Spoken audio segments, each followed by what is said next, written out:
এটা তো আরেক ধরনের ফ্যাসিবাদ কায়েম করতেছে। তারেক রহমান কি আরেক ধরনের ফ্যাসিবাদ কায়েম করবে বাংলাদেশে, নাকি নতুন গণতন্ত্র উপহার দিবে, এটা উনি ভালো জানেন। এই ধরনের অত্যাচার থেকে বাংলাদেশের মানুষকে, হাতিয়ার মানুষকে মুক্ত করতে হবে এবং আমরা সেই লড়াইটা শুরু করছি, সামনেও চালাবো ইনশাল্লাহ। আমি মূলত এই ধর্ষণ করা আমার বোনের পাশে দাঁড়াতে এসেছি, আমার মায়ের পাশে দাঁড়াতে আসছি এবং এই ব্যাপারটা আমি ন্যাশনাল জাতিকে জানাতে চাচ্ছি হাতিয়াতে কি পরিমাণ তাণ্ডব মাহবুর রহমান শামীমের সন্ত্রাসী বাহিনী চালাচ্ছে।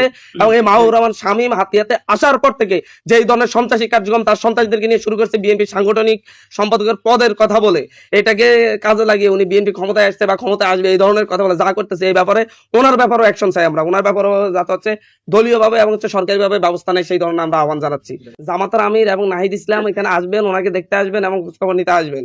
সুতরাং ওনারা কি দলীয় ভাবে কর্মসূচি দিবে সেই দিকে আছে। আমি এটা আমার দলকে জানাইছি, সরকারকে জানাইছি, সব জায়গায় জানাচ্ছি। আমি আমার কাজগুলো করতেছি। আমরা চাচ্ছি পরিস্থিতি ঠান্ডা হোক, প্রশাসন ব্যবস্থা নিক, প্রশাসন অভিযান আমরা দ্রুত।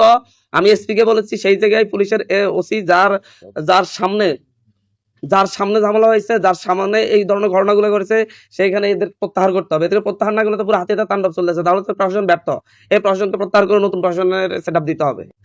হাতিয়া দ্বীপের মানুষ বাংলাদেশ থেকে বিচ্ছিন্ন একটা দ্বীপ। এই জায়গাতে আমরা নির্বাচন করেছি, নির্বাচনের 2 দিন আগ থেকে 10ই ফেব্রুয়ারি থেকে হাতিয়াতে তাণ্ডব শুরু করেছে।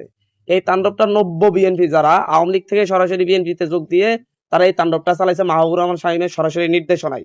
মাহবুর রহমান শামীম হাতিয়ার নাগরিক না, উনি হাতিয়াতে এসে হাতিয়ার মানুষের উপর চরম অত্যাচারে নেমে গেছেন।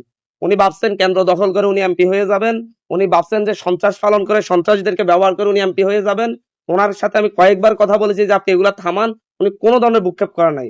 সর্বশেষ ইলেকশনের পরেও আমি ওনার সাথে দেখা করতে চাইছিলাম যে হচ্ছে এই ধরনের ঝামেলাগুলো জানা না হয়, উনি আমার সাথে সাক্ষাৎ পর্যন্ত দেন নাই।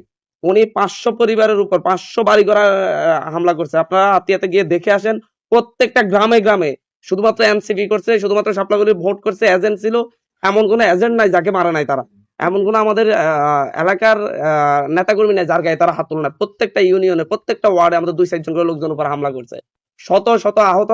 এই এই হসপিটালে 50 জনের উপর ভর্তি আছে। আমাদের হাতিয়া হসপিটালে 100 জনের মতো আছে এবং হচ্ছে ঢাকায় পাঠানো হয়েছে প্রায় 20 জনের মতো।